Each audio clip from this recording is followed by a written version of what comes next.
I'm coming there tonight. I got Amanda's Fighter of the Year, the BWA Fighter of the Year award. I'll be dropping that off to you, you lovely folks.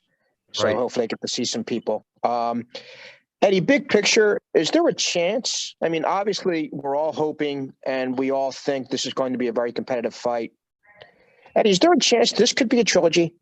Yeah, always. I mean, I expect this to be a real close fight, like especially as well with the 2-minute rounds. Those rounds are very, very difficult to score sometimes. They're all action. I think, and it's the biggest female fight in boxing. Like, it may be the biggest female fight again next for both girls, and maybe the one after. But I can only see this fight being a thriller. So trilogy, I don't know, but I would be very confident there'll be a number 2 if it's a great fight. Okay. Secondly, and let's see how things play out in May between Canelo and Bivol. There will be a September fight involving Canelo and Triple G. Yeah, that's the plan. Obviously, everything flows on next Saturday. And also in Tokyo, which eventually worked out well. But Canelo's got to beat Bivol next week. I think it's an absolute thrilling fight.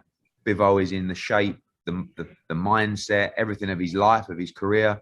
He's ready to give it everything, and Canelo looks like an absolute beast. So I think you're going to get a thrilling fight next Saturday. And if Canelo comes through, you can expect to see him against Triple G in the trilogy in September. The date that I'm hearing, September 17th, possibly? Correct. Is there any idea if that'll be held here in the United States or possibly abroad? We'll consider venue options, but I think Vegas would be the front runner for that fight. Gotcha.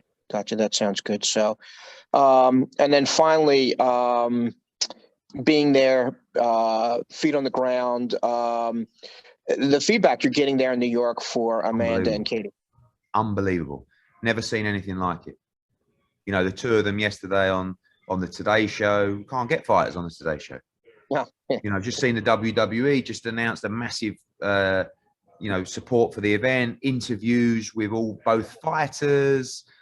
Empire State Building is lighting up. The building in the Irish and Puerto Rican colours on Saturday night. It's just unbelievable. Maybe the biggest fight I've ever been involved with for different reasons. But the support for this fight is incredible. Okay, super. Thank you, Eddie. Cheers, mate. Eddie, it's Steve Kim. How you doing?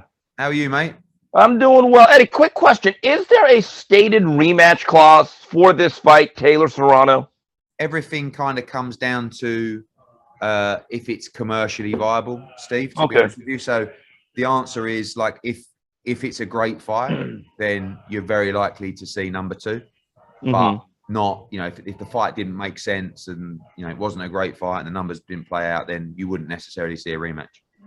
I was just curious for this fight. I know that the issue of 3-minute rounds in women's boxing has been brought up a lot. Was there any discussions of making this fight with 3-minute rounds? Not really, because I just feel like both fighters have boxed 2-minute rounds most of their career. When we negotiated the deal, we never talked about it being 3-minute rounds. We were just trying to get the deal done.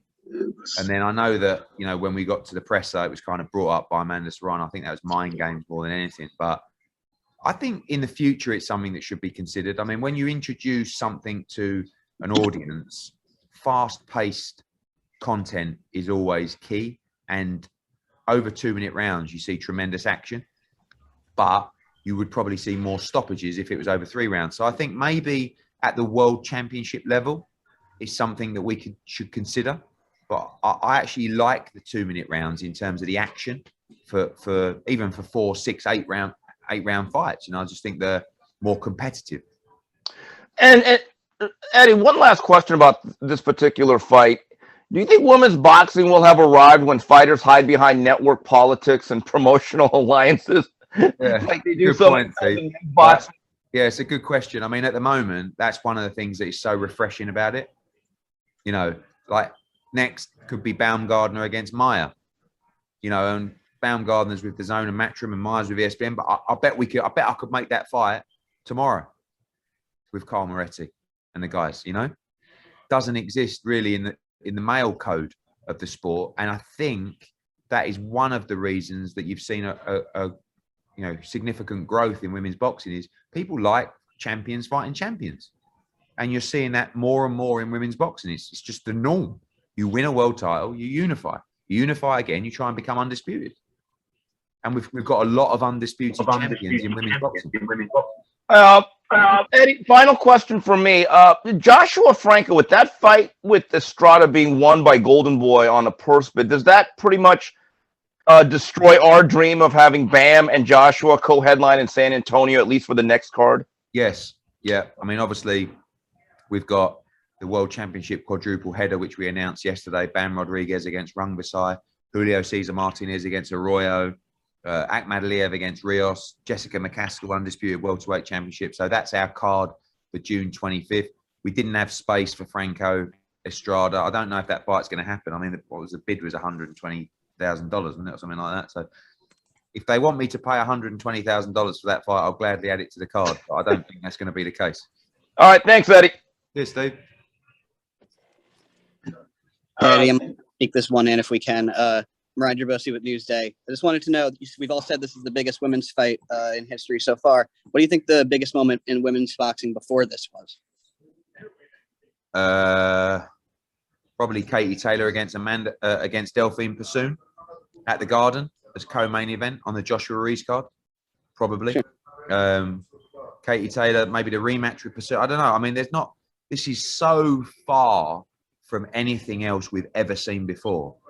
It's difficult to even tell you what came second. And we've had a lot of big women's MMA fights here in New York and elsewhere in the last decade. I'm curious if you think at all the growth of women in MMA just has helped combat sports women's fighting in general. Yeah, definitely. Because I think people just get more used to women fighting. You know, I think the older generation, I mean, I've seen it with my dad. I think a lot of people feel like women shouldn't be boxing. Women shouldn't be involved in mixed martial arts, which is ridiculous. But that is sort of a historic mindset, and it's changing all the time. And I think the UFC made people get more comfortable with seeing women in combat sports.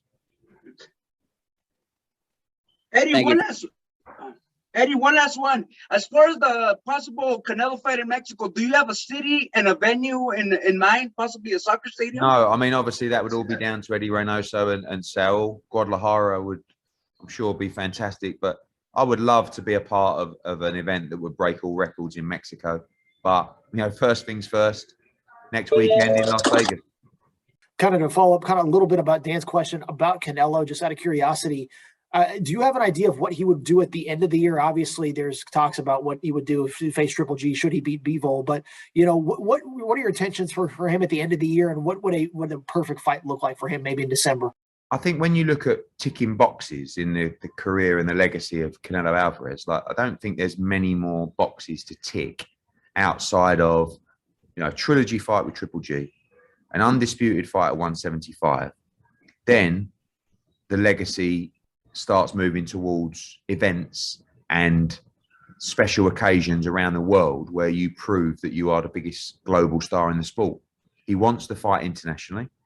He wants to fight in London. He wants to fight in Mexico. And there are two things that I would love to be a part of. So I think December looks like Mexico or London.